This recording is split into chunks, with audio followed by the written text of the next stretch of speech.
este curso de teoría queer. Tenemos por ahí pendientes unas lecturas marcadas con el número 3 en el Dropbox, ¿verdad, Cuitláhuac? Sí. No sé por dónde quisieras empezar, te damos la palabra. Sí, ¿me podría prestar o ser coanfitrión para que pueda compartir mi pantalla? Profis, muchas gracias.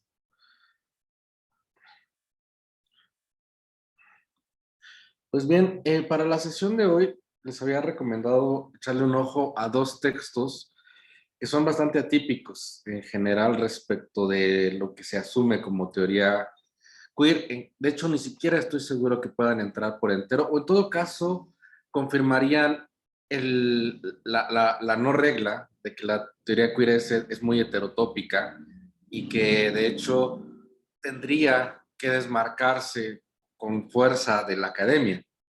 Y a pesar de que los dos sean académicos, ¿no?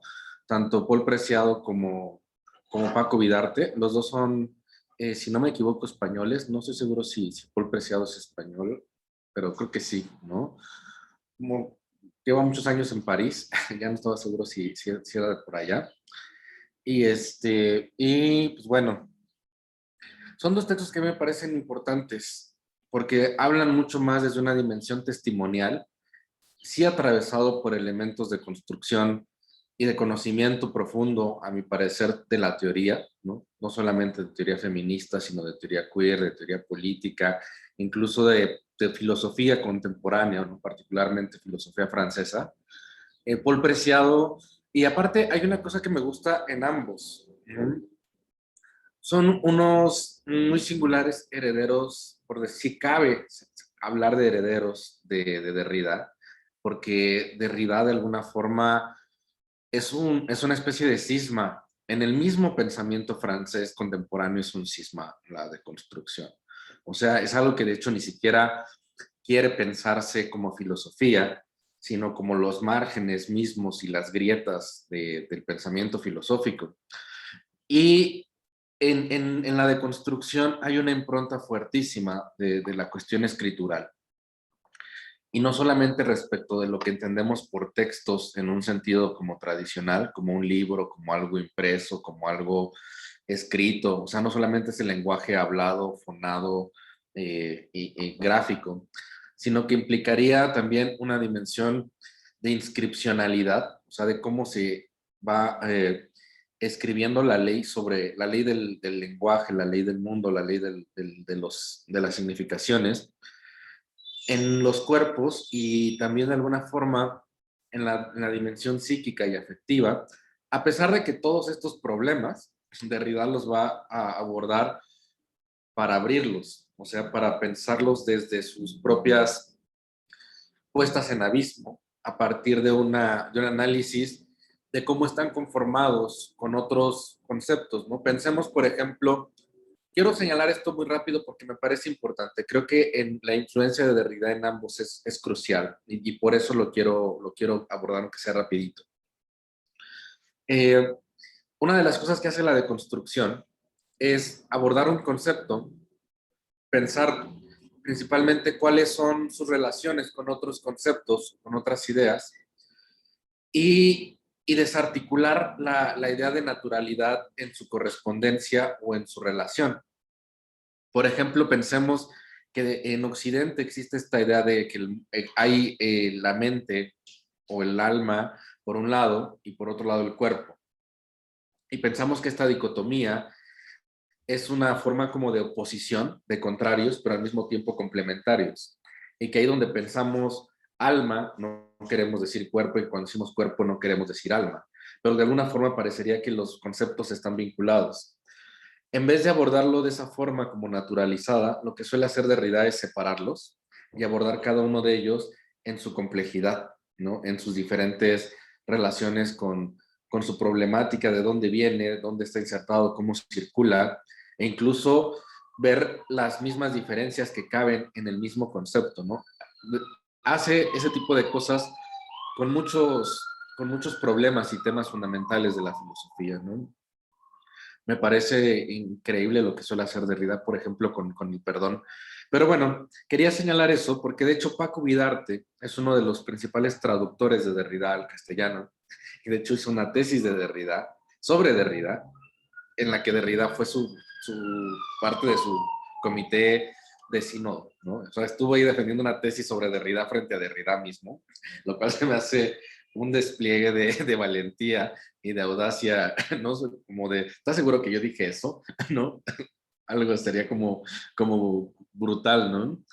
Pero es una figura muy importante tanto en los estudios de Derrida al castellano. Tiene un libro que les recomiendo mucho eh, sobre, sobre el texto filosófico, ¿no? ¿Qué es leer? Se llama el texto en filosofía. ¿Qué es el texto en filosofía?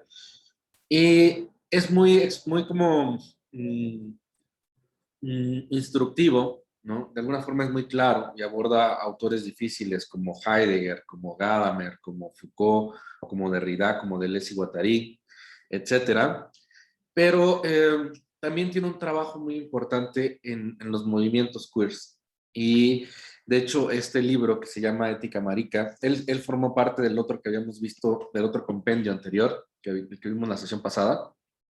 Tiene un texto ahí que les decía que justo se llama sobre el banquete universitario, algo así, donde es una crítica a cómo la academia ha captado las problemáticas queer, ¿no? Principalmente para cuestiones que ahora podríamos llamar extractivismo, ¿no? Pero, o sea, que de alguna forma es apropiarse del problema y de alguna forma beneficiarse personalmente de un problema que tiene una dimensión social más amplia y donde a veces no incide por entero, ¿no?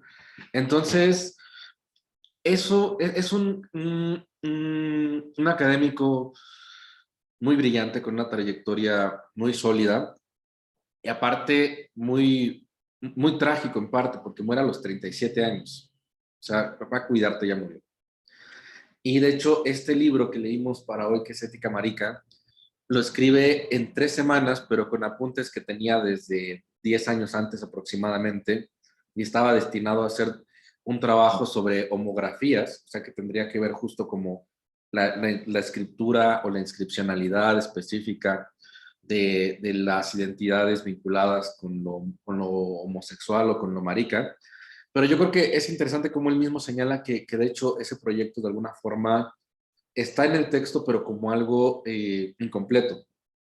O sea, no se lleva a cabo esta idea de hacer un análisis de corte deconstructivo respecto de cómo se han articulado las identidades homosexuales o maricas, sino que yo creo que también tiene que ver con que sabe que ya está desahuciado y que finalmente tiene que escribir con mucha mayor rapidez que propiamente lo que le implicaría un trabajo académico. Y yo creo que por eso este libro está hecho como que con los intestinos, con el cuerpo, o sea, con las tripas, se nota mucho que escribe también desde la rabia, desde el coraje, desde el miedo, desde el dolor, pero también desde las alegrías. Entonces, para mí es un testimonio pues realmente muy movedor y muy conmovedor, ¿no? Y de hecho me parece que abreva como antes que otra cosa una suerte de tono, un tono discursivo que no sería claramente como un tono, ¿cómo decirlo?, complaciente, neutro, con las disposiciones como usuales que se exigiría a la academia. No está hablando en tercera persona como se suele usar, ¿no? O sea, desde una neutralidad de un nosotros, ¿no? Que es donde como se suele escribir a veces en los textos académicos, sino que lo escribe en primera persona, ¿no? Y eso también es como muy importante. Y pues bueno, Paul Preciado también tiene una herencia importante de Derrida, si bien sobre todo atravesada por no sé si llamarle como formación teórica cercana también a Judith Butler, ¿no? Principalmente, pero Butler también es alumna de Derrida. Entonces, me parece muy interesante cómo Derrida tiene una diáspora, una diseminación, diría él, hacia los discursos de las subalternidades y sobre todo el lugar que ha ocupado particularmente para los discursos feministas y queers, ¿no? O sea, por ejemplo, también hay una cierta impronta de Derrida en Lucy Irigaray, ¿no? Por ejemplo, Pero bueno, finalmente no me quiero perder demasiado en ello. Solamente quería señalar que esto, sin que sea propiamente de construcción, ninguno de los dos ejercicios, al final del día lleva la huella también de un pensamiento que está muy cerca a la de construcción. Y que yo creo que por eso, más de tratar de construir conceptos que traten de ser rígidos, estables, idénticos a sí mismos, en un sentido de lógica clásica, está tratando de abordar cada vez y no perder de vista el lugar y la importancia de la diferencia. O sea, y tratar de no subsumir ningún tipo de identidad a generalizaciones, a categorías, a ni siquiera establecer como jerarquías, porque sería absurdo, ¿no? E incluso hacer una resistencia fuerte a la identificación específica de identidades o de personas. Y eso también por eso me parece como muy, muy crucial. Voy a compartir mi pantalla. Bueno, eso como introducción, si quieren, breve, a un poco a Paco Vidarte y a este texto. Y el de Beatriz Preciado, digo, Paul Preciado, perdón, de repente se me cruzan los cables. Y es que estaba leyendo unos textos que todavía firmaba como Beatriz y por eso estaba con ello. Pero bueno, el texto también es muy importante porque a pesar de que habla mucho del testimonio, ¿cuál están viendo? Perdón, creo que me equivoqué de PDF. Está viendo el de Rapto de Ganímedes, ¿verdad? No era ese, ¿no? ¿Están viendo el otro? No. No. El de homografía, de un dispositivo Sí, homografía. sí, ese es el que se ve ya. Bien. Pues les decía que yo justo lo que no quería hacer para la sesión de hoy era en específico abordar ninguno de los dos textos como tan a detalle, pero más bien decidí retomar un par de cosas importantes del de Vidarte. Para mí era más crucial que les echaran ojo ustedes, ¿no? Y que lo leyeran como de primera mano.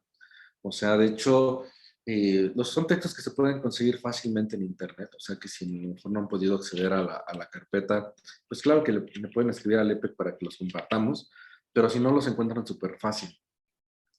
Y lo quiero decir en ese sentido, esta exposición no pretende sustituir el ejercicio de lectura de ninguno de los dos textos. Por eso el abordaje a lo mejor puede ser un poquito como parco, y también porque no quiero dedicarle toda la sesión a ello. Quiero abordar elementos más o menos generales de cada uno, a ver si me da tiempo, pero también quería abordar otras cosas. Voy a dejarlo como en veremos, a ver qué tal me va con el tiempo.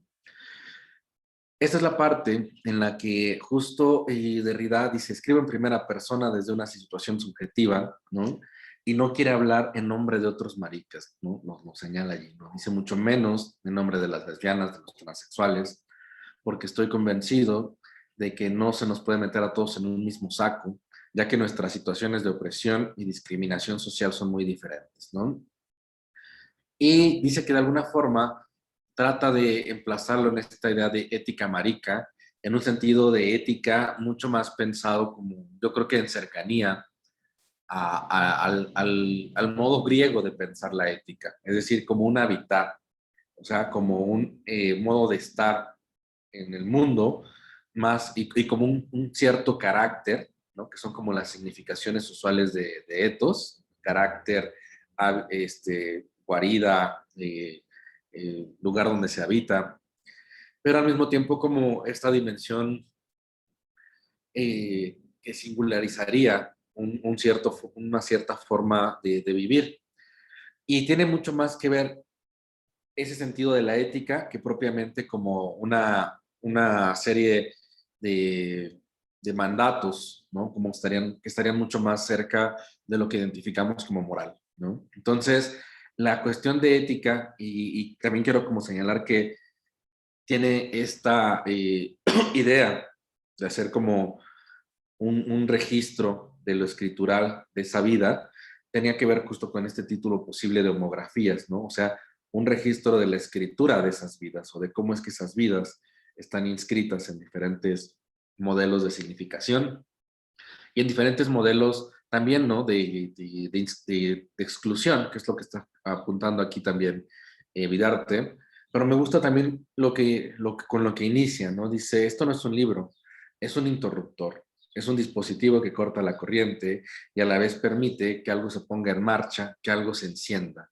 Por eso no quiero que esta exposición sea sustitutiva de nada, ¿no? De hecho, es una cosa como importante para la deconstrucción, que las cosas no sustituyan, que no sean representacionales, ¿no? O sea, que algo no esté representando a otros, sino que de alguna forma se entienda la diferencia y la distancia que hay entre un discurso y otro.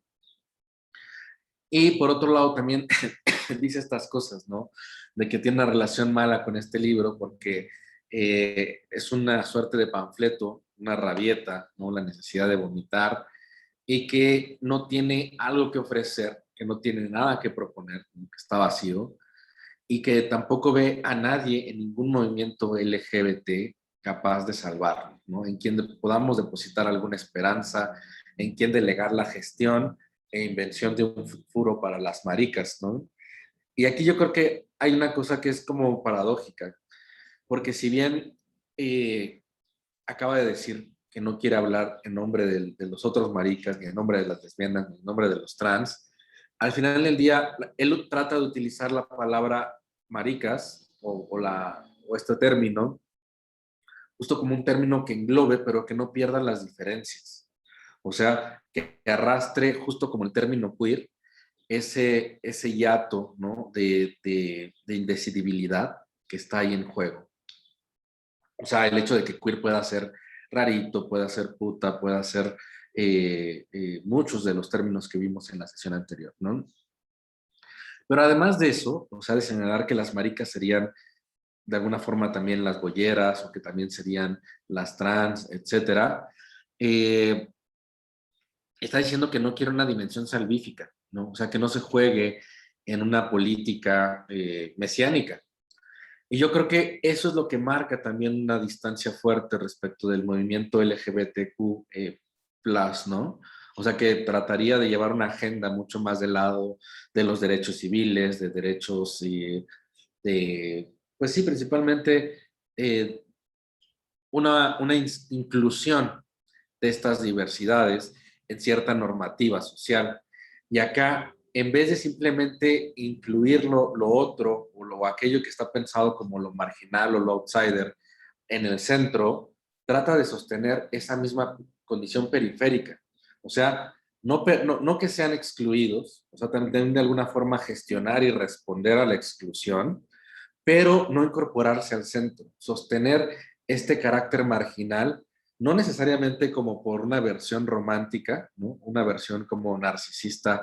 Freud tiene un término que me parece, bueno, un concepto que me parece muy problemático. Él habla de los narcisismos de las pequeñas diferencias.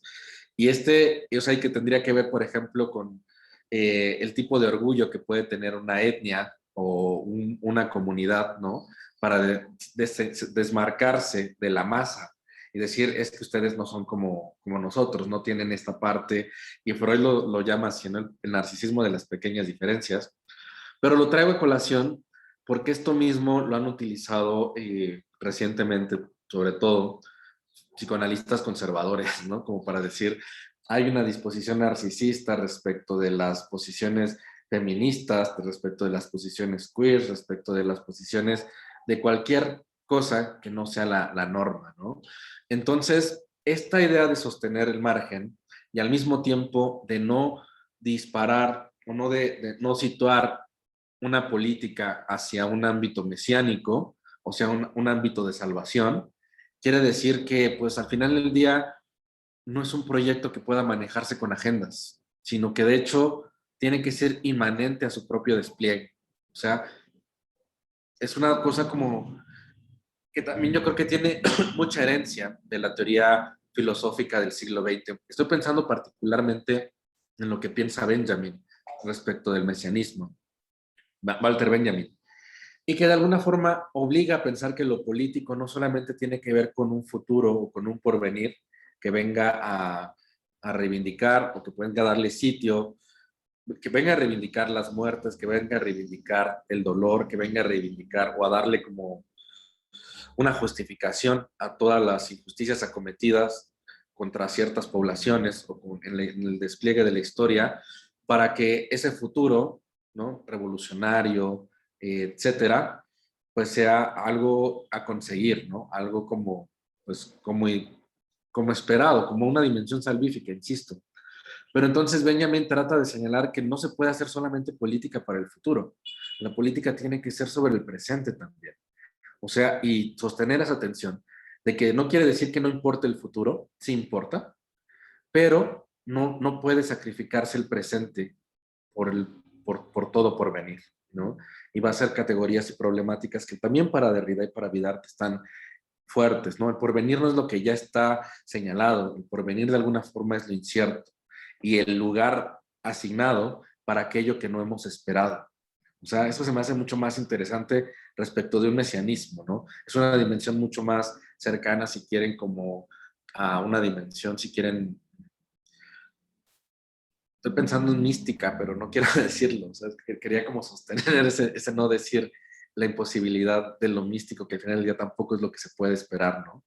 O sea, es algo que está ahí tenso, ¿no? En una especie de ¿cómo decirlo? Como una suerte de oximorón existencial, ¿no? Esperar lo que no se puede esperar, ¿no?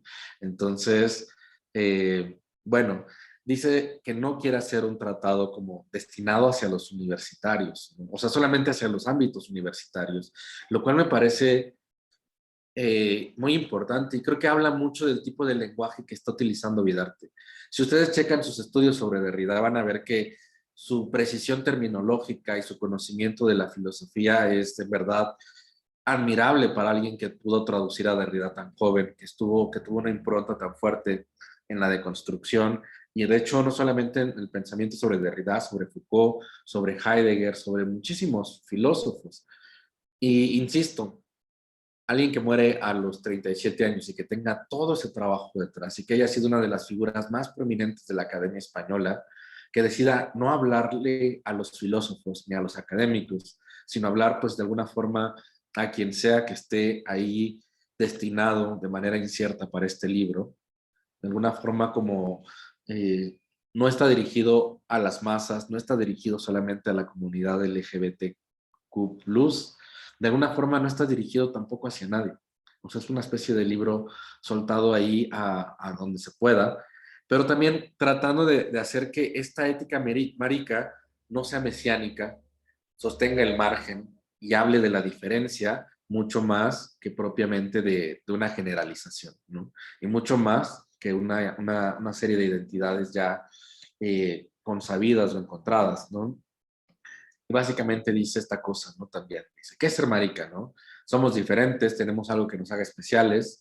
Dice, no me interesa si alguna vez en nuestra vida hemos sido como el buen salvaje, incontaminado, la esencia pura de una nación marica no socializada, en medio de una isla, criada por los lobos a lo Mowgli, si es que ser marica es genético y no social, ¿no? O sea, está desnaturalizando lo marica y me parece importante porque esa desnaturalización trata de hacer que no se puedan hacer usos fascistas de la identidad marica. Casi siempre cuando la identidad va del lado de la naturalización, lo que hay en juego siempre van como fascismo, ¿no? Nosotros somos los originales, nosotros somos verdaderos maricas, nosotros somos verdaderos disidentes, somos los disidentes elegidos, ¿no? Estoy obviamente jugando como con estas posibilidades, pero lo que está diciendo es eso. No tiene sentido señalar si es genético o si es social, porque finalmente no habría una identidad originaria que se busque. Este origen estaría perdido en la imposibilidad de identificar si es genético o es social. Lo importante es que y que está a la deriva.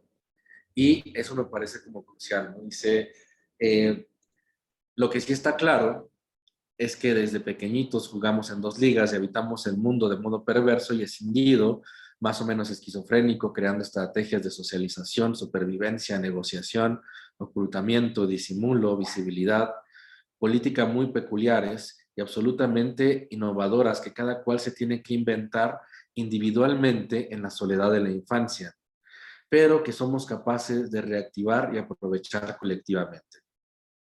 ¿Qué es ser marica? Tal vez deba constituirse para dejar fuera a mucha gentuza que habla como portavoces como portavoces nuestros y que nos dan ganas de vomitar. Recuperar el concepto, la categoría, el término, la palabra marica, impermeabilizarla y hacerla estanca para que los insolidarios sean cualquier cosa menos maricas. simples sodomitas de mierda prestos a venderse al mejor postor y a mirarse el capullo que son, ¿no? Me parece fuerte el tono, ¿no? Se está diciendo, sabemos que al final del día hay un ámbito de monetización de cualquier identidad, ¿no? Cualquier identidad está dispuesta al mercado para su explotación, ¿no? Incluso las de resistencia. Eso me parece también como importante, pero lo que está diciendo es, finalmente no es una agenda que esté dispuesta a la venta para el mejor postor en cualquier campaña política, ¿no? Y vean cómo a veces las cuotas de inclusión son simplemente eso, ¿no? Decir, estamos siendo incluidos, estamos de alguna forma cumpliendo con los requisitos para tener también ciertos insumos presupuestales y también para tener una suerte de aprobación de políticas correctamente destinadas hacia una inclusión, que es sobre todo un maquillaje de inclusión, ¿no? O sea, porque ¿qué se acepta? O sea, los buenos homosexuales blancos, ¿no? Por decirlo de alguna forma. Quería señalar una cosa, ahorita que me acordé que dije blanco, de esta cosa que ya había abordado sobre por qué se quejan tanto el discurso de colonial, feminista o queer de la figura del hombre blanco, ¿no? Y no es propiamente como que un ataque a las personas en singular, que sean blancos, caucásicos, europeos, católicos, demócratas, y de alguna forma, pues, un sujeto, pues, un ciudadano óptimo, ¿no? Para, para el pensamiento eurocéntrico ilustrado, sino que más bien es una constante de pretensiones universales, pero también es la regla de sus variantes. Eso es más o menos como lo ponen Deleuze y Guattari. O sea, el hombre blanco es aquel con el que se mide a las mujeres, con el que se mide a las personas racializadas, ¿no? Negros o mestizos o indios. Es el mismo patrón con el que se mide a los niños, con el que se mide a los discapacitados. O sea, toda diferencia pasa por su medición frente a un ideal de universalidad. Ese ideal de universalidad es propiamente lo que señalarían como el hombre blanco y no necesariamente las personas que tengan esas características. O sea, es mucho más un modelo de operación eh, inscripcional en códigos de visibilidad, en códigos de operación, en economías políticas, en economías del discurso, que propiamente un señalamiento sobre sujetos particulares o sobre individuos particulares, ¿no? Entonces, eso también me parece importante de señalar acá, ¿no? Si un marica es incluido en políticas públicas, pero tiene que comportarse bien, tiene que casarse, tiene que ser monógamo, tiene que tener una bonita casa, tiene que pagar sus impuestos, tiene que tener un jardín, un perro, etcétera, pues bueno, ¿dónde está ahí realmente su condición de este resto que quedaría de una huella respecto de la supervivencia, respecto de la negociación, ¿no? Lo dice rápido de Vidarte, pero es importante.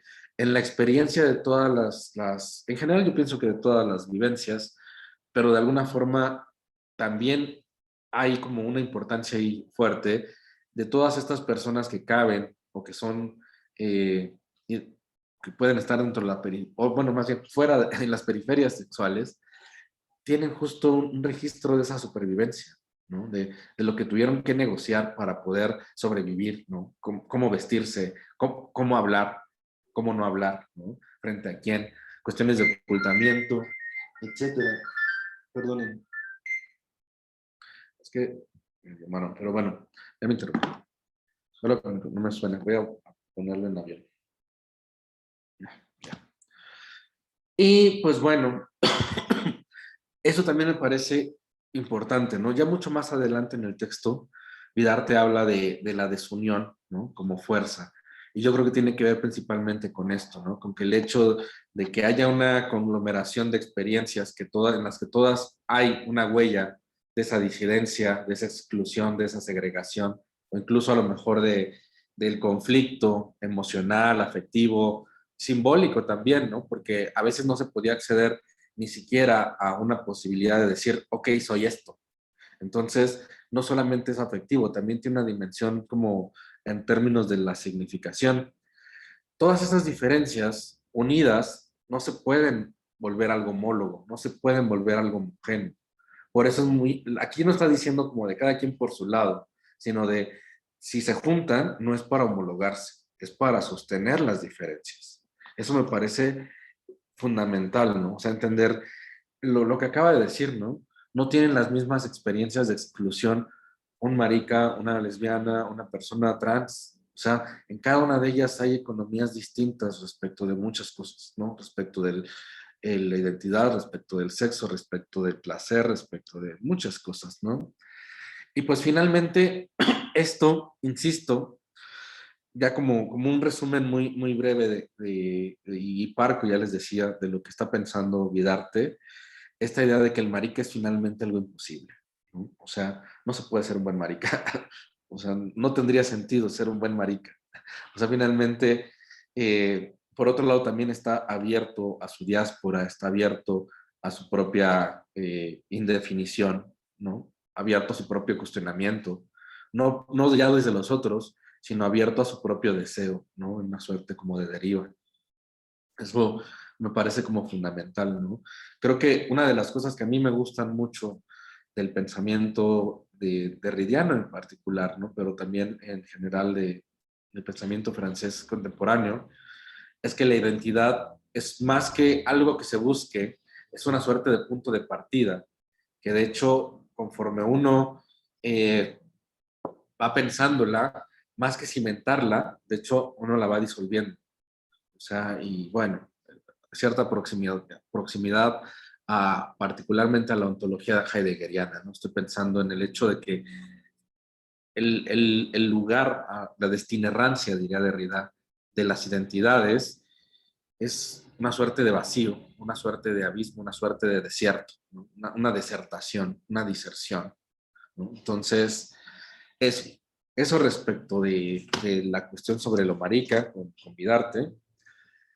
Y pues bueno, este texto de Preciado, les decía que no me quiero quedar solamente con ellos, quiero ver si me da tiempo de abordar un par de imágenes de artistas, ¿no? Si le echaron un ojo, es un textazo, es una conferencia que da Paul Preciado frente a una asociación de psicoanalistas, ¿no? Muy importante en Francia. Y pues lo hace justo en la escuela de la causa freudiana frente a cerca de 3.500 psicoanalistas, ¿no? Imagínense.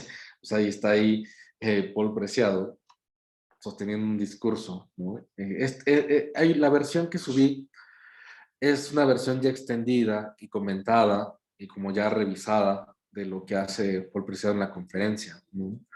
Pero es ante todo una suerte de postura, a pesar de que parezca una impostura, ¿no? Porque se pone ahí frente a los psicoanalistas para tratar de señalar que al final del día, en el psicoanálisis hay una epistemología sexual y de género, y que finalmente sostienen la idea de la diferencia sexual, ¿no? Es algo que de hecho está principalmente en Freud, ¿no?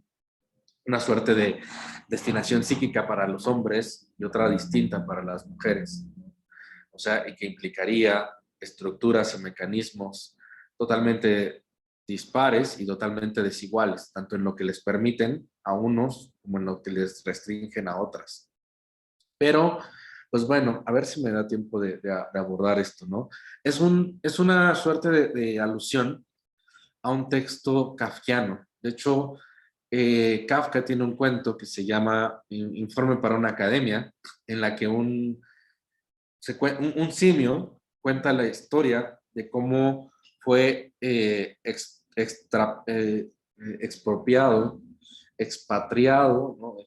No sé cómo decirlo, de alguna manera secuestrado, ¿no? De su habitar en la selva con sus idénticos, bueno, con sus semejantes, y ser llevado a Nueva York, donde se le enseñó a hablar, ¿no? Se le enseñó a vestirse como un humano, y finalmente tiene una suerte como de despacho, y ya se vuelve una suerte de intelectual, pero al mismo tiempo creo que es alcohólico, ¿no? Y está hablando de toda su trayectoria, de cómo pasó de ser una cosa a ser la otra, ¿no? Y bueno, Kafka tiene esta cosa como de introducir absurdos, pero muy sofisticados, ¿no? Como para hacer pensar cosas que quizá no se podrían pensar solamente desde una ficción antropomórfica. Y Preciado trata de utilizar esta semejanza, ¿no? O sea, decir, yo de alguna forma soy esta persona trans que circuló por diferentes tipos de discursos, ¿no? Circuló por diferentes narrativas y dispositivos para constituirse finalmente en una suerte de académico, ¿no? Que les va a ir a hablar a otros académicos y a contarles la historia de su transformación, ¿no? Pero, pues bueno, una de las cosas que me parecen fundamentales de lo que está diciendo ahí Preciado es que está marcado por ese discurso médico y legal, ¿no? Como transexual, ¿no? Finalmente no son cosas que se queden allí en los libros. O sea, a eso me refiero también con una dimensión inscripcional. Hay una huella del discurso sobre los cuerpos, hay una huella de los discursos sobre la psique, y de hecho eso va pasando también por la experiencia, ¿no? Entonces, es lo que está diciendo, ¿no? Yo soy el monstruo que os habla, ¿no? Soy el monstruo que vosotros mismos habéis producido, ¿no?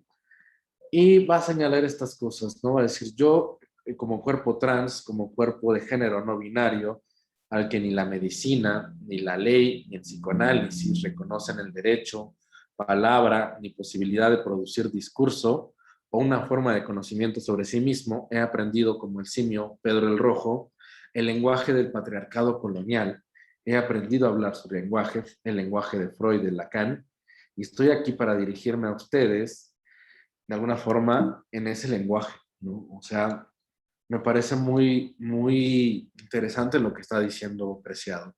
Yo tuve que aprenderme toda una epistemología, ¿no? Ya sea la del psicoanálisis, ya sea la de la filosofía, ya sea la del derecho incluso, para poder hablar en términos de que ustedes me puedan comprender a pesar de que yo soy producto de su propio discurso. Entonces, o sea, no está diciendo por entero que sea solamente eso, ¿no? Pero sí está diciendo, hay huella de su discurso en mí.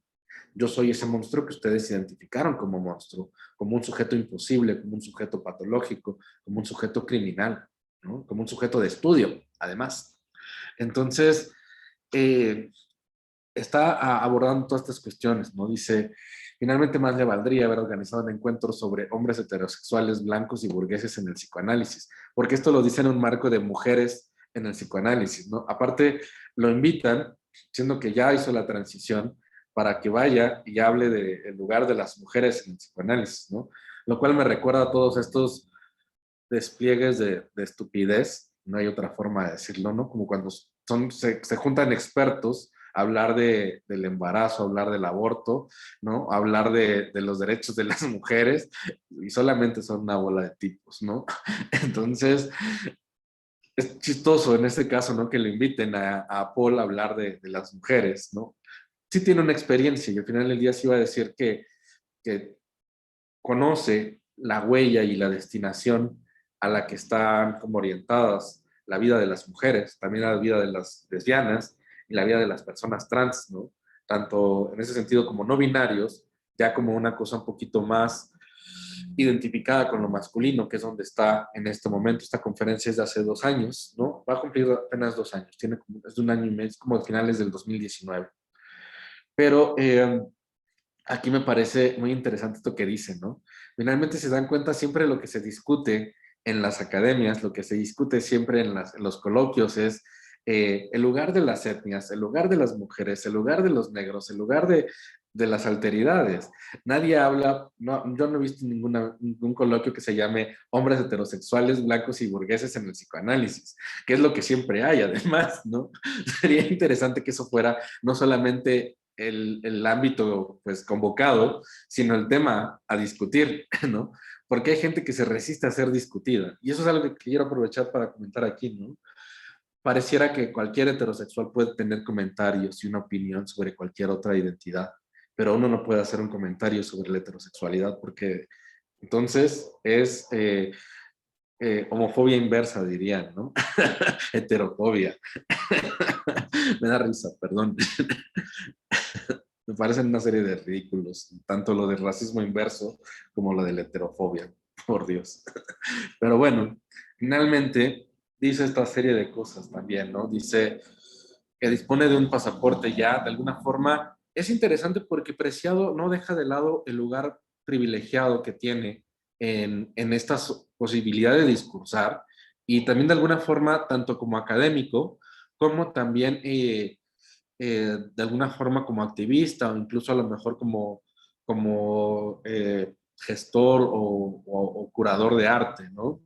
Sino que de alguna forma también sabe que si puede articular este discurso es porque ha conseguido el aval tanto de ser un académico como de alguna forma también de ser un intelectual y de, pues, bueno, incluso hasta de quizás de ser un hombre, ¿no? Creo que incluso ahora que transicionó ya como de una manera más, ahorita vamos a ver que no es definitoria, pero puede jugar mucho más con la idea de la masculinidad. Es muy curioso cómo es a veces hasta más recibido su discurso que cuando era pensado como una mujer lesbiana, ¿no? Me parece muy curioso todo eso, ¿no? Bueno, no curioso, me parece sintomático, ¿no? De dónde se discursa, a quién se le está permitido, etcétera. Y pues habla de alguna forma de esta experiencia, ¿no? Dice que no podía hacer lo que todas las niñas podían hacer, ¿no? Que se esperaba de ella, bueno, se espera de mí el cumplimiento de un trabajo de género y sexual eficaz, silencioso y reproductivo, ¿no? ¿Se acuerdan de eso que veíamos con Monique Wittig, ¿no? Finalmente, cuando dicen, no, las lesbianas no son mujeres, quiere decir, no estamos coincidiendo con esa destinación política y cultural de la mujer, ¿no? Que implica también una economía sexual, ¿no? Una economía política del sexo, una economía política del género, incluso una economía política de la reproducción, ¿no? Que es una cosa que está también ahí presente en los análisis sobre el patriarcado, ¿no? Creo que ahí está como el punto de por qué seguir pensando en patriarcado. Finalmente hay una economía reproductiva, ¿no? Tanto incluso de patrimonio, ¿no? Lo que se reproduce y lo que se sostiene o lo que se cuida es el patrimonio, como un orden legal de potestades, ¿no? Esto es mío. Pero bueno, este es mi prole, ¿no? Esta es mi mujer, estos son mis hijos. Bueno, este es mi terreno. Bueno, no me quiero perder con ello, ¿no? Pero dice, no, yo no quería convertirme en un hombre como los otros hombres. Su violencia y su arrogancia política no me seducían. No quería tampoco eso que los hijos y las hijas de los blanquitos burgueses llamaban ser normal y estar sano. Buscaba únicamente una salida, a donde fuera. Lo que a mí me parece pues brillante, ¿no? Dice avanzar, escapar de esta parodia de la diferencia sexual, ¿no? De que solamente hay hombres y mujeres, con tal de no detenerme con los brazos en alto, ahogado contra los límites de esa taxonomía, ¿no? Y habla de su experiencia con testosterona, de lo cual pueden encontrar como con mayor precisión en este otro texto, que es el texto Yonki, ¿no? Que habla de cuando tiene una suerte como de relación, no de adicción, pero finalmente sí de transformación a partir de su incorporación con la testosterona. De hecho, no me acuerdo si es aquí, no, la verdad es que no me acuerdo exactamente dónde dice eso, pero sí, hay una cosa que me parece muy importante también, ¿no? Que habla de cómo, de alguna forma, los hombres cis o los hombres normales, ¿no? Por ponerlo así en sus términos, pues llevan la testosterona en los testículos, ¿no? Bueno, ahí de alguna forma se está produciendo o se está atravesando el proceso bioquímico o corporal. Y dice que ella trae los huevos en la mochila, ¿no? Porque es donde guarda la testosterona. Va a ser como interesante esta dimensión prostética, ¿no? De finalmente, de que su cuerpo no solamente está en su anatomía, sino que finalmente también tiene exterioridades, tiene extensiones, ¿no? Y tiene artefactos que se le incorporan. Hasta los mismos libros y discursos son prostéticos. Me parece también muy interesante que desnaturaliza todas estas cuestiones respecto de un arraigo hacia las ciencias de la salud y hacia lo biológico o hacia lo anatómico. Y eso me parece crucial, ¿no? A pesar de que hay ahí como cosas por pensarse, ¿no? Pero ahí está en juego esta cosa que viene como acá, ¿no? Dice, ser trans es ser intersexual de diseño, ¿no? O sea, y dice, y eso es exactamente lo que ocurrió. A medida que la testosterona trabajaba mi cara y mi cuerpo, mi voz y mis músculos, se hizo más difícil mantener mi identidad administrativa como mujer y comenzaron los problemas de desplazamiento e identificación en las fronteras. Y cuando cuando comprendí que abandonar el régimen de la diferencia sexual significaba dejar la esfera de lo humano y entrar en un espacio de subalternidad, violencia y control, hice como hizo Galileo en su época cuando se retractó de sus puestos heliocéntricos, todo lo necesario para seguir viviendo y exigí un lugar dentro de un régimen de género no binario, ¿no? Pero me parece interesante esto. Preciado en específico no piensa lo trans simplemente como una reasignación de sexo, porque sería una forma de sostener el discurso de la diferencia sexual, ¿no? O sea, Preciado está diciendo, ser trans implica diseñar tu género de alguna forma por ti mismo, o sea, decidir qué sí vas a incorporar, cómo vas a intervenir tu imagen, cómo vas a intervenir tu cuerpo, tu discurso, cómo vas a intervenir qué vas a editar. O sea, es una cuestión artefactual, es una cuestión prostética. Eso me parece fundamental. No es como de, ok, me cambio de lugar, de un lugar naturalizado de hombre al de mujer.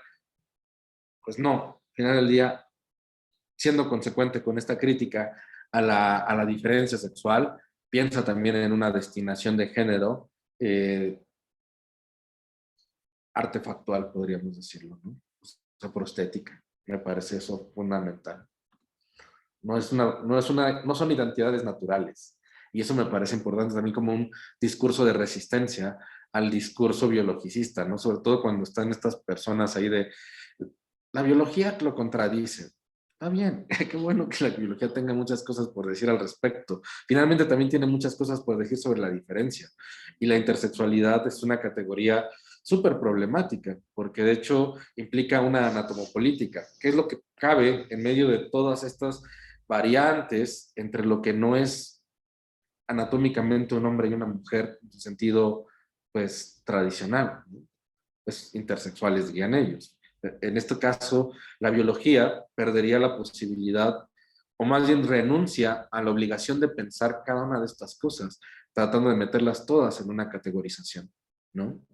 Que es tan vacía como abstracta. Pero bueno, finalmente, de todas formas, está aquí como esta distancia, ¿no? Frente a estos discursos que pretenden naturalizar las cuestiones sobre el género. Y eso me parece como también muy importante. ¿Mm? Habla también de alguna forma de cómo su formación académica pues le permite otras perspectivas, pero dice que de alguna forma, al final del día, allí también está hablándole, está queriendo quedar bien con los doctores, ¿no? Casi como que hombres, ¿no? Y finalmente, cuando me pude graduar, ¿no? Eh, ya creo que creo que ya era su doctorado. Es como de, ¿y por qué yo tendría que yo querer impresionar a estos hombres blancos tradicionales? ¿No? ¿Por qué tendría que estar destinado hacia ellos la convicción de mi discurso?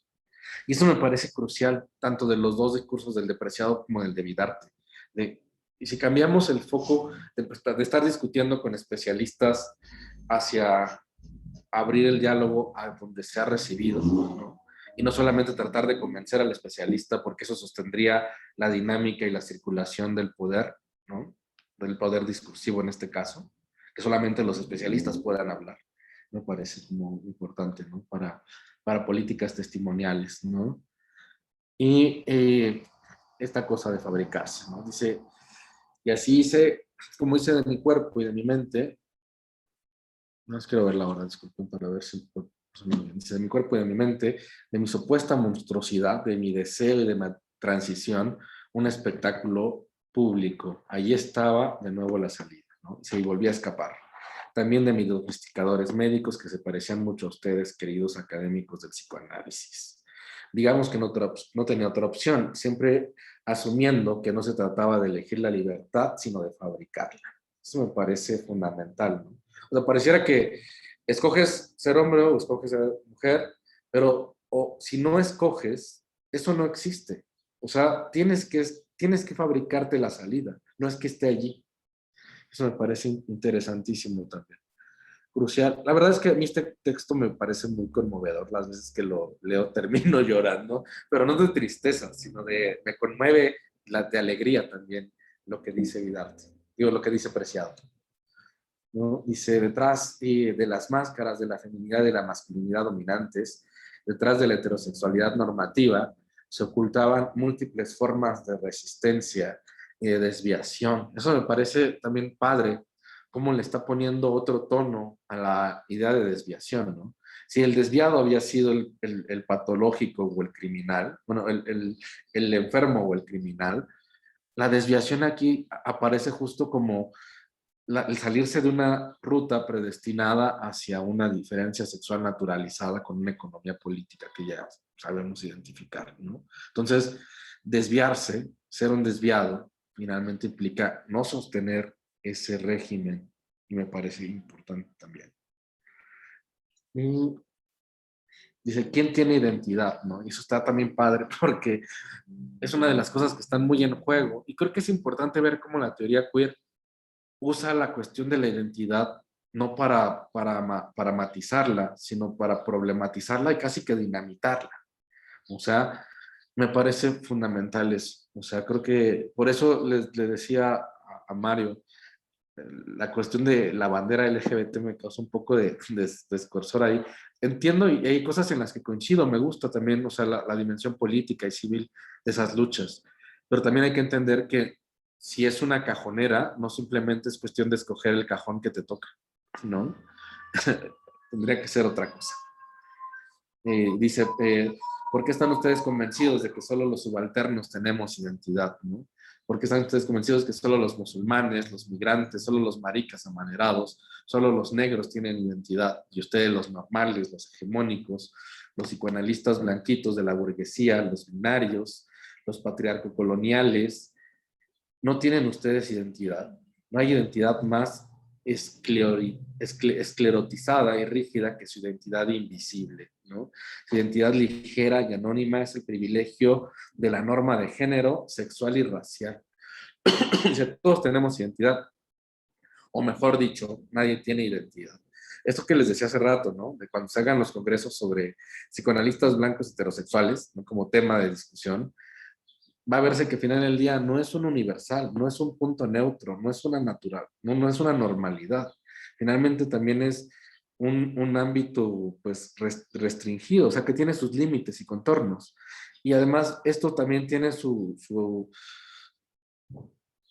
genealogía y emplazamiento geográfico, ¿no? El universal es europeo, es finalmente una dimensión étnica que se puede localizar geográficamente. No es tan universal como quisiera la filosofía, ¿no? Que es la que ha sostenido los discursos universalistas principalmente. Entonces, esto me parece interesante y aquí también me gusta el término de Preciado, ¿no? Dice, hablo del cuerpo vivo como una somateca, un archivo político viviente, ¿no? O sea, uno mismo, más que una identidad, es un archivo, un lugar donde hay huellas de estas experiencias, ¿no? O sea, y esto es profundamente derridiano. Aquí lo que está detrás es el texto de Derrida de Mal de Archivo, pensando de alguna forma, y también los textos que tiene Derrida sobre la memoria y sobre la historia quizá, pero también sobre la huella, ¿no? O sea, más que ser una identidad, uno es una huella, un archivo de vivencias que están inscritas en el cuerpo. O sea, yo no podría decir, suena como muy abstracto, no. O sea, las cosas que hacemos, de hecho, por ejemplo, uno que está medio jorobado, o sea, esa joroba no es que esté ahí naturalizada, uno la escribe, la itera cuando está así frente a la pantalla o frente a lo que quieran, ¿no? O sea, esa inscripcionalidad es de los hábitos, ¿no? O sea, ¿qué huellas hay en nuestro cuerpo respecto de nuestras formas de vivir? Uno es una somateca, o sea, uno es un archivo político viviente de las experiencias del cuerpo. Y eso me parece también súper, súper chido de lo que está diciendo por acá. Preciado, de verdad que me parece un despliegue de brillantes todo lo que está metiendo. Creo que es un texto que sintetiza su ya larga trayectoria por pensamiento de la diferencia. Y que aparte no tiene un destino solamente intelectual, ¿no? Sino que tiene un destino, pues, una destinerrancia, insisto, voy a estar medio derridaneando por acá, ¿no? O sea, el destino es la errancia, el destino es el desertar, ¿no? Eso me parece importante. ¿no? Dice, el cuerpo ha estado en guerra. Bueno, en general ha habido una guerra contra los cuerpos de las mujeres, lo sabemos, ¿no? Como con lo que dice Rita Segato, ¿no? Pero también acá hay una fuerte muestra de que también hay una guerra contra el cuerpo trans, ¿no? Dice, el cuerpo trans es la colonia, ¿no? Dice, cada día en cualquier calle de Tijuana o de Los Ángeles, o San Petersburgo, Goa o Atenas o Sevilla, un cuerpo trans es asesinado con la misma impunidad con la que una nueva ocupación se levanta de un lado a otro del río Jordán. La psicología clínica y la medicina participaron en una guerra por la imposición y la normalización de los órganos del cuerpo trans. O sea, no sé, fuertísimo cómo está señalando que al final del día estos discursos clínicos, normativos o legales, no se quedan ahí en la abstracción, insisto, tienen huellas, incluso sobre los mismos cuerpos, ¿no? Sobre los cuerpos cadáveres de las personas trans que son asesinadas por ser identificables como personas trans. En esa huella que son, en esa escritura móvil que está dispuesta en las calles, que está moviéndose en los lugares, o sea, eso que es evidente, finalmente también es lo que hace que se vea hacia dónde está dirigida la violencia. No es hacia cualquier lugar, ¿no? O sea, hay una guerra contra los cuerpos de las mujeres, hay una guerra contra los cuerpos trans. Una sistematización de la aniquilación, además, ¿no? No es simplemente un discursito de ponerle, no sé, es que pienso en estas ideas tontas, por ejemplo, del aje, ¿no? Porque aparte no son tontas, ¿no? Sino que están totalmente orientadas hacia una política, pues, de solidificar o esparcir discurso de odio, ¿no? Sobre la idea de que la ideología de género solamente son discursitos. Y como vemos, no es una operatividad muy, bueno, o sea, más bien, lo que está en juego con toda la problemática respecto de los feminismos o las disidencias o el pensamiento queer o las prácticas maricas o las prácticas torcidas o la ética marica es un señalar esa guerra, ¿no? Esa guerra manifiesta en las instituciones y en lo social. Y pues bueno, dice esta cosa que es brutal, ¿no? El cuerpo trans es odiado, pero sus órganos maldecidos son los más deseados y se consumen en cada esquina. Con la puta trans, el machito hetero puede meterse una polla en la boca sin correr el riesgo de pensar que es gay. El cuerpo trans sabe más, resiste, es una potencia de vida. El cuerpo trans es el Amazonas brotando inagotable a través de la selva, soltando las presas y los embalses. El cuerpo trans es para la anatomía normativa lo que África fue para Europa, un territorio en el que cortar y distribuir al mejor postor. Los senos y la piel para la cirugía estética, la vagina para la cirugía estatal, el pene para la psiquiatría o para las anamorfosis de Lacan. En medio de esta guerra patriarco-colonial, la transición de género es una antigenealogía. Se trata de activar los genes cuya expresión había quedado cancelada por la presencia del estrógeno, al conectarlos ahora con la testosterona, iniciando una evolución paralela de mi propia vida, desatando la expresión de un fenotipo que de otro modo hubiera quedado mudo. Ser trans es aceptar la irrupción triunfal de otro futuro en todas las células de mi cuerpo.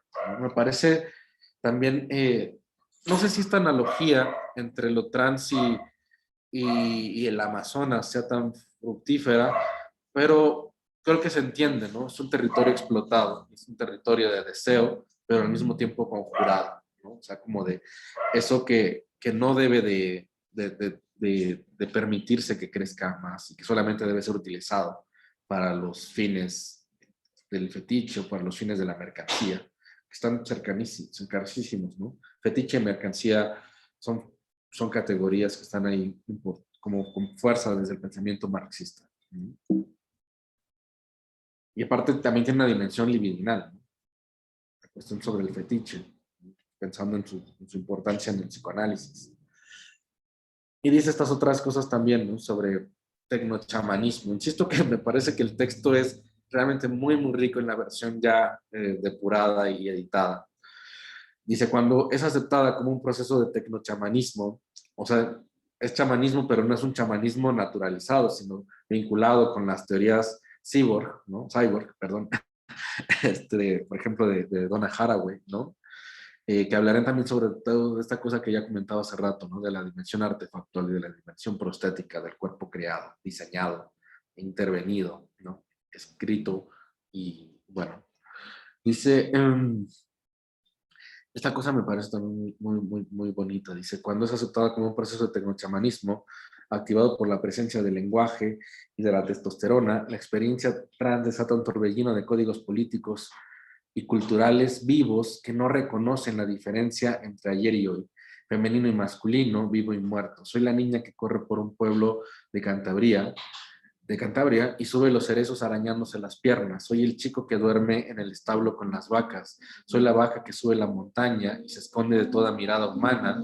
Soy Frankenstein intentando buscar a alguien que le ame mientras camina con una flor en la mano y todos los que pasan a su lado huyen de él. Soy el lector cuyo cuerpo se convierte en libro. Soy la adolescente que besa a una chica detrás de la puerta de la iglesia. Soy la joven que se viste de jesuita y aprende párrafos de la ética de Spinoza de memoria, ¿no? Soy la lesbiana de cabeza rapada que acude a los seminarios BDSM del Centro Gay y Lesbiano en la calle 13 de Manhattan. Soy la persona que rechaza identificarse como mujer y se administra pequeñas dosis de testosterona cada día. Soy un Orlando para el que la escritura se ha convertido en química, ¿no? Está haciendo alusión a la novela de Virginia Woolf, ¿no? Que es una belleza y una maravilla también. Quisiera, si la emoción que me embarga me lo permite, evitar aquí la narración heroica de mi transición. No hubo nada de heroico. No soy el hombre lobo, ni tengo la inmortalidad de un vampiro. Lo único heroico que hubo fue el deseo de vivir, la fuerza con la que el deseo de cambiar se manifestó y se manifiesta todavía en mí. Está padre eso también, ¿no? Me parece brutal. Como no quería ser un héroe, no quiero ser un héroe. Y simplemente desea vivir, ¿no? Pero no como, bueno, decidiendo cómo. Y pues va a hablar finalmente también de estas dimensiones sobre feminidades, masculinidades, todas como artificiales. Y en ese sentido, quizá no tratar de disolver la idea de que no exista lo masculino ni lo femenino, sino ponerlas como un abanico dispuesto a una construcción de sentidos, de políticas. O sea, realmente hacer de eso una suerte como de caja de herramientas, ¿no? Creo que hay un par de cosas más, pero bueno, básicamente tienen que ver principalmente con sus discusiones con el psicoanálisis y en el sentido de que hay que tratar de demostrar que finalmente sí es una epistemología que incide, ¿no? O sea, que hay que hacer una resistencia al psicoanálisis en estas cuestiones sobre la diferencia sexual, ¿no? Y sobre otras cuestiones que están ahí como tratando también de darles, en este caso los psicoanalistas, una suerte de naturalización, ¿no? No me da tiempo aquí de meterme en detalle, pero hay muchas cosas en el discurso lacaniano particularmente que son profundamente misóginas y que son profundamente homofóbicas, lesbofóbicas, etcétera, incluso que podríamos decir que transfóbicas. No todo ello, ¿eh? Eso es cierto. Son como cositas por aquí, por allá, y hay otros lugares donde Lacan pues tiene unos despliegues también brillantes como para no quedarse en territorios tan clásicos. Pero finalmente, pues también hay como que pensarlo de manera problemática, ¿no? Que pensarlo de manera pues abierta hacia otros lugares. Y pues quiero rápidamente, bien rápido, a ver si me da tiempo, sacar a colación el trabajo de un par de artistas, ¿no? Me preocupa que se piense principalmente como ejemplificación, porque realmente no es como lo quiero abordar, pero pues finalmente será una suerte de riesgo a correr por ahí, ¿no? Estaba pensando particularmente en el trabajo, por ejemplo, de un par de artistas. Pero bueno, antes de meterme en eso, mejor me gustaría saber si tienen comentarios o dudas o preguntas, porque a lo mejor no quiero como cansarles tanto solamente escuchar mi voz y sirve que yo respiro un poco.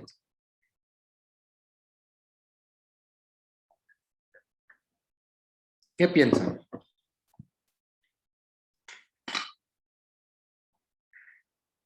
¿Tuvieron la, ¿Tuvieron la oportunidad de echarle un ojo a los textos? ¿Sí? ¿Qué les parecieron? Me gustaría saber sus impresiones. Tláhuac, Sí, Giovanni. bueno, solo te podré hablar sobre la impresión que tuve, ¿no?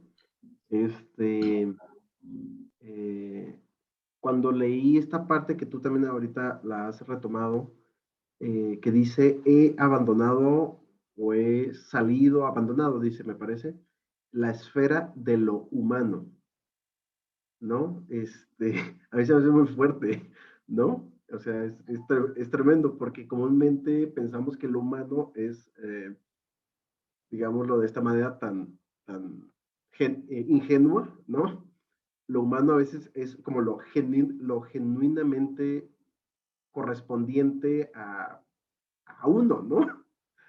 Sin embargo, me parece interesantísimo esta expresión, ¿no? O sea, he tenido que salir del humano, de la esfera del humano y optar por la subalternidad. Me parece que dice una cosa así, ¿no? Entonces, bueno, solo esto, o sea, es bastante fuerte, o sea, como lo humano para algunos ya no es lugar del hombre, etcétera, ¿no? O sea, esto que podríamos decir lo humano, ¿no? O sea, también sería interesante, oye, preguntarle a él, oye, para ti, ¿qué ha sido lo humano, la esfera de lo humano, ¿no?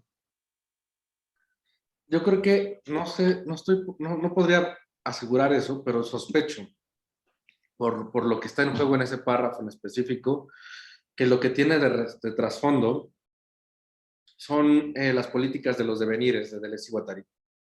O sea, este devenir animal, devenir mujer, devenir imperceptible, devenir mineral, ¿no? Devenir vegetal, devenir molécula, devenir cosmos, que en cada uno de ellos sería abandonar la superficie dominante de inscripción, que es justo la de lo humano, la de lo blanco, la de lo, en general lo que pensamos como lo idóneo, ¿no?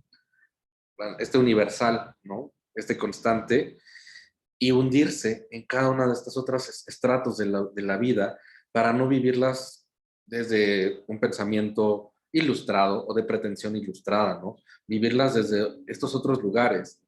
Tienen problemas estas políticas de los devenires en Deleuze y Guattari porque no están destinadas hacia una dimensión social ni civil. Es de hecho todo lo que eluden, es una política que estaría tratando de pensar cuál es la dignidad de todo lo otro viviente que no está allí en ese hombre de derechos humanos, ¿no?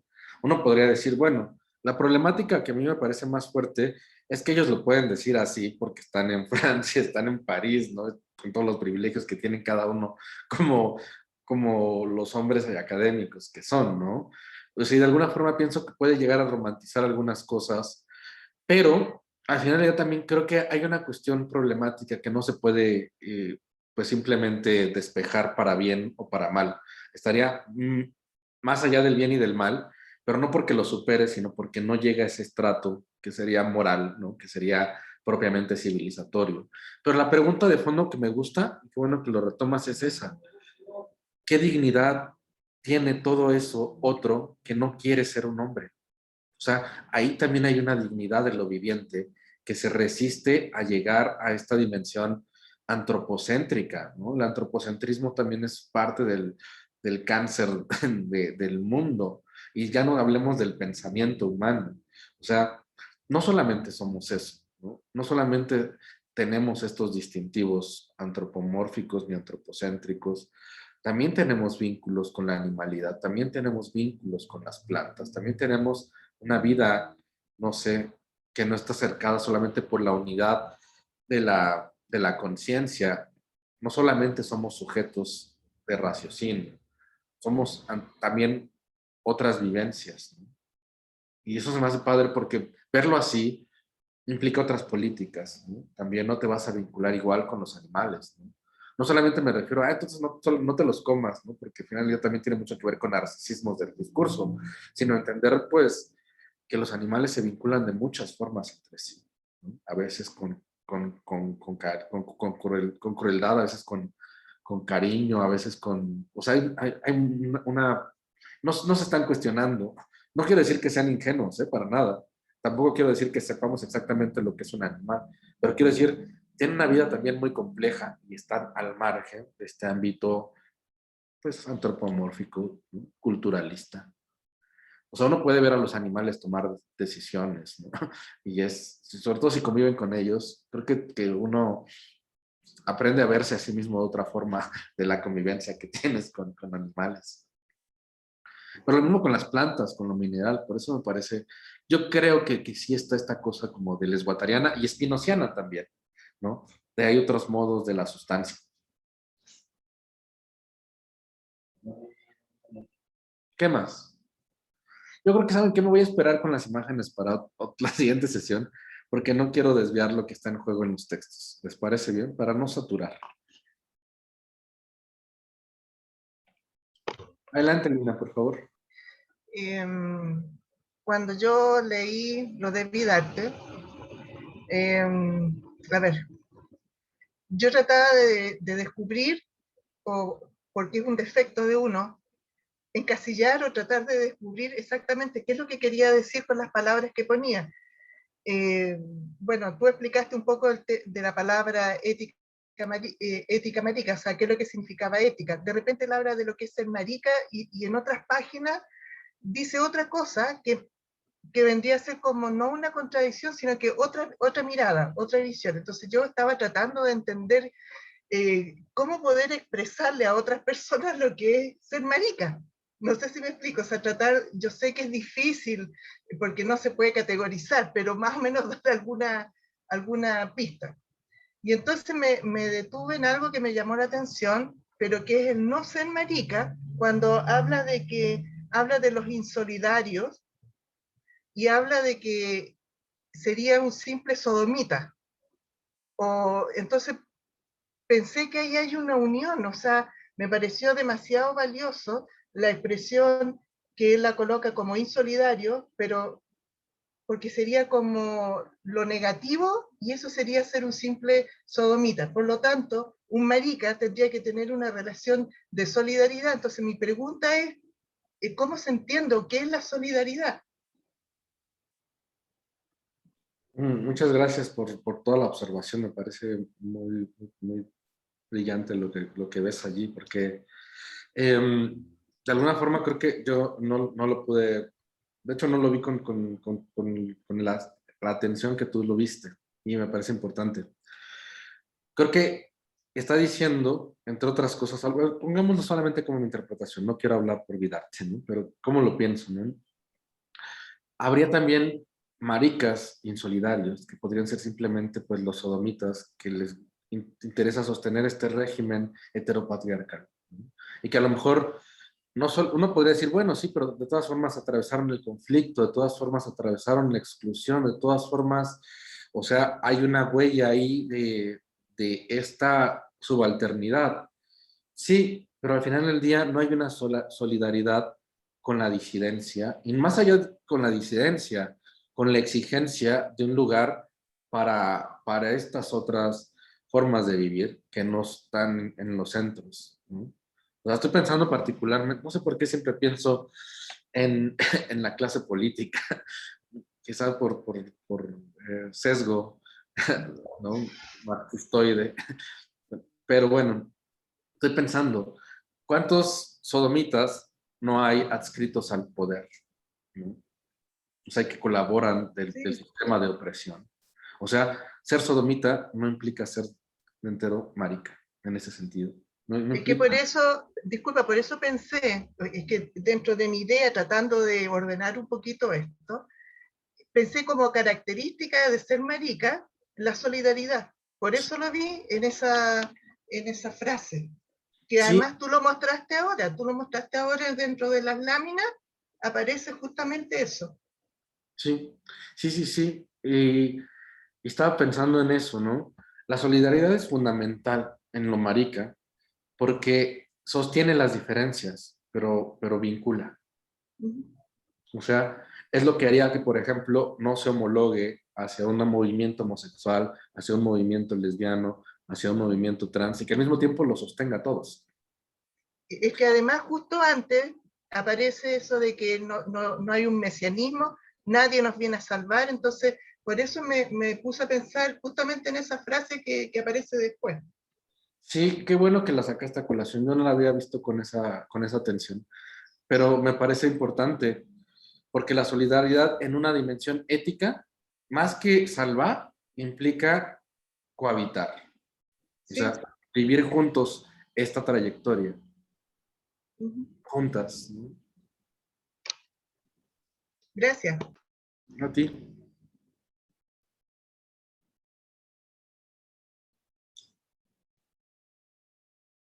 ¿Qué otra cosa?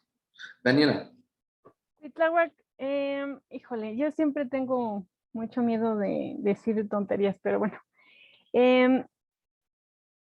Que estas políticas no esencialistas, sin embargo, sí buscan, a fin de cuentas, un lugar, como tú dices, ¿no?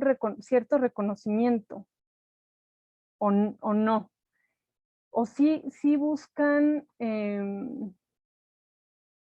cierto permitir o no permitir, es que todo, todo puede ser no adecuado. O un lugar para otras formas de ser, ¿no?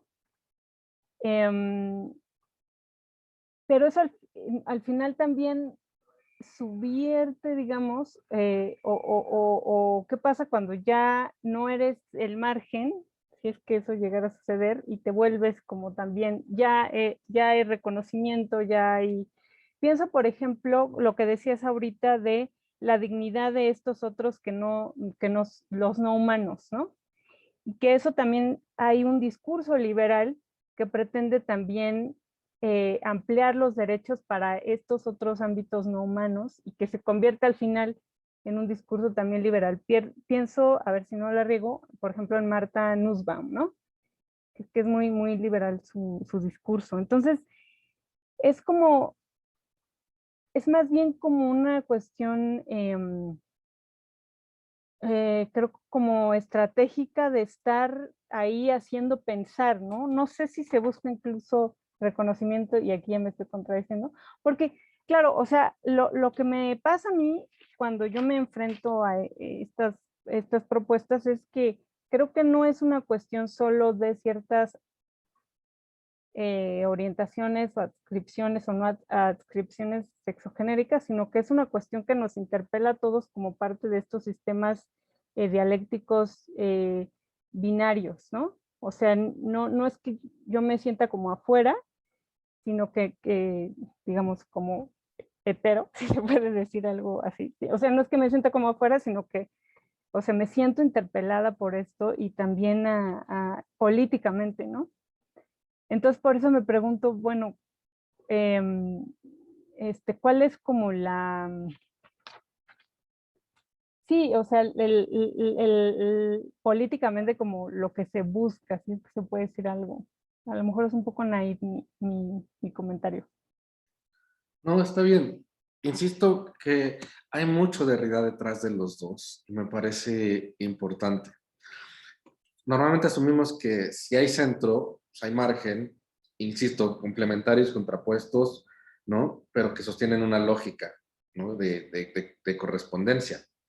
Finalmente, para estos pensamientos, el centro y el margen se están moviendo todo el tiempo. Y de hecho, tienen relaciones complicadas para sí mismos y con otros conceptos. No solamente hay relación centro y margen, ¿no? Hay otras series de relaciones allí. Pero me parece interesante esto, ¿no? Creo que el discurso liberal o el pensamiento liberal a mí me parece muy empobrecedor de la experiencia y también de la política. Es mi posición, ¿no? Solamente no quiero decir que lo sea, me lo parece a mí. Entiendo su necesidad principalmente frente a vulnerabilidades subalternas, ¿sí?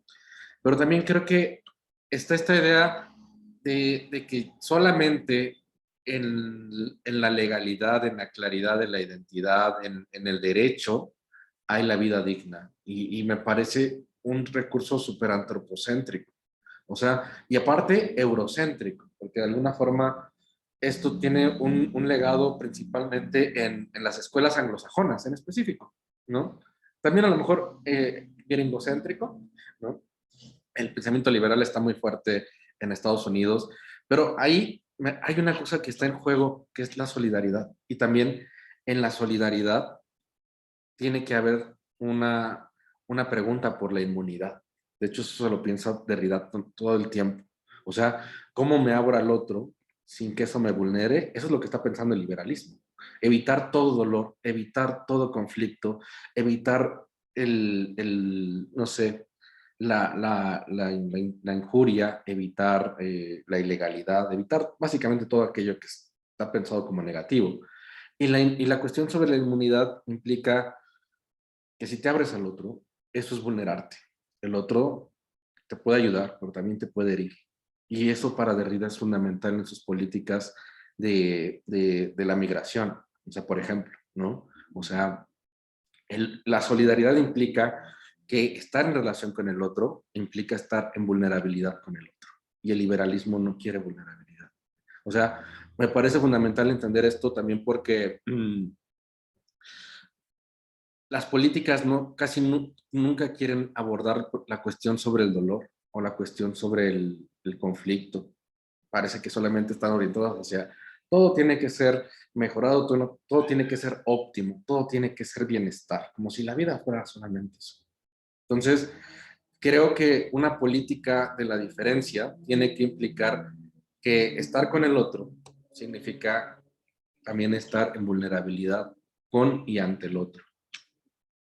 Y el otro ante uno también. O sea, finalmente, ese otro que está a tu lado también es alguien a quien tú puedes ser. Y que no necesariamente tiene que ver con que haya hazaña o que haya alevosía o ventaja, sino que pues a veces forma parte de las dinámicas, ¿no? En la migración es muy claro. Al final del día, muchos de los migrantes cambian y alteran las condiciones de ciertos lugares, ¿no? Pero eso no necesariamente solamente es una cuestión que pueda verse desde lo negativo, aunque la política de los discursos siempre va hacia allá, ¿no? Y por otro lado, desde otros lugares, a veces no se quieren abordar, sobre todo de los de cortes de izquierdas, pues que finalmente sí hay conflictos que se abren con la migración, conflictos sociales, pero que es fundamental abordar esos conflictos en solidaridad, o sea, abriéndose al otro como otro. Y pues, si no, ¿qué es? Cerrar la frontera, dejarlos ahogarse, parece asqueroso. Y por otro lado, Cuitlavo, perdón, o sea, también estos posicionamientos de subalternos y lo hegemónico no son tampoco esenciales, o sea, no hay un buen salvaje como subalterno, ¿no? O sea, perdón por la expresión horrible. Ajá. No, está bien, justo, porque de hecho ahí es donde es problemático. O sea, insisto que Derrida está presentísimo en los dos textos. Esto no resuelve, esto muestra el conflicto, muestra la tensión, muestra el dilema y no disuelve el dilema, lo sostiene. Que es algo que no estamos como no estamos cómodos con sostener los conflictos. Queremos resoluciones, ¿no? O sea, ¿eres marginal o eres céntrico? Pues a veces sí soy marginal, a veces soy hegemónico, ¿no? Depende de la relación. O sea, para con algunos soy marginal, para con algunos soy hegemónico. Entonces, estas identidades no son sustancialistas, no son aristotélicas, son relacionales y son dinámicas. O sea, uno es con relación a los otros también. Por eso me parece que es importante señalar que es una ética. Giovanni. Me parece interesantísimo lo que se está comentando ahorita. Y ahorita tú dices una palabra que a mí me hace resonar mucho, y inmunidad, ¿no? O sea, frente a la inmunidad, lo contrario podría ser la comunidad, ¿no? O sea, cómo hay este juego de palabras interesante. O sea, tal vez no tiene, bueno, tal vez sí tiene que ver más bien justo con la ética, ¿no? Eh, o sea, a mí me resuena mucho cómo la palabra comunidad eh, en la historia de la filosofía política está como muy presente, ¿no? Desde Aristóteles, el fundamento de la comunidad es la amistad, y que, ¿no? En Agustín, ¿no? El fundamento es la Trinidad, etcétera, ¿no? Y que es relación, exacto, ¿no? Etcétera. En Tomás, nuevamente, la amistad, etcétera. Y para mí es como sumamente sugerente que todas estas manifestaciones que albergan una serie de diferencias ¿cómo se llama? Panfletado, por decirlo de algún modo, o titulado, ¿no? Como comunidad LGBT, es decir, una comunidad que desafía lo común por sostener la diferencia, ¿no? O sea, como, es decir, o sea, como inmunidad no se hace presente, al menos idealmente, en esta comunidad, ¿no? O sea, a ti, ¿qué te sugiere? O sea, más que los autores, a ti, ¿qué te sugiere la palabra comunidad en este sentido que te digo?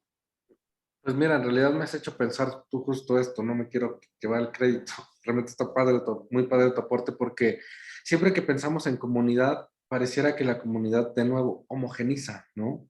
O sostiene que comunidad, comunitarios en qué, ¿no? O sea, qué es lo que es común en ellos, ¿no? Y no necesariamente, pues no sé, podríamos hablar de diferidades, ¿no? Como diferidad, ¿no? Pero al mismo tiempo de inmunidades, ¿no? O sea, de aquellas que están abiertas a la vulnerabilidad también, ¿no? O sea, por eso creo que es muy emotivo o es muy fuerte en términos emocionales asistir a eventos políticos, ¿no? Estoy pensando en marchas, ¿no? Las marchas, no sé, si quieren incluso hasta las marchas feministas, uno podría decir, no son minoritarias, ¿no? Las mujeres son el 50 y tantos % de la población del mundo, pero finalmente una mujer es una posición minoritaria en términos políticos, no es una cuestión numérica, es una cuestión sobre posibilidades, ¿no? De discurso, de economía, de formación, ya sabemos todo esto, ¿no? Bueno, más o menos. No quiero dar responsabilidad de las cosas, pero, o sea, al final del día, casi todo lo que tiene que ver con movimientos minoritarios, ¿no? Son muy fuertes las impresiones emocionales que hay, porque se siente en el aire como una suerte de electricidad de la vulnerabilidad en juego, ¿no? De la experiencia del dolor, de la experiencia, pero al mismo tiempo de la alegría compartida por al menos estar en un proyecto destinado hacia una intervención, ¿no? No estoy diciendo hacia una agenda en específico, a pesar de que algunas tienen agendas muy claras, ¿no? No quiero decir que todas sean como esta, que es como sin salvación y sin Mesías, ¿no? ¿Salvados de qué además? ¿No? Pero bueno, de la vida, ¿no? Por eso sí me gusta ver esta parte, no solamente en su dimensión como aguerrida, que sí está padre, me gusta mucho, pero también en esta dimensión vulnerable, ¿no? El dolor también vincula muchísimo.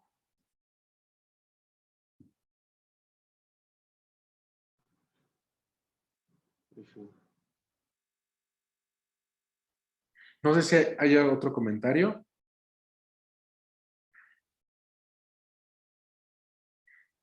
Bueno, si no, les agradezco mucho, de verdad. A mí me han servido mucho sus comentarios y sus observaciones y aportaciones, de verdad. Me hicieron pensar mucho hoy.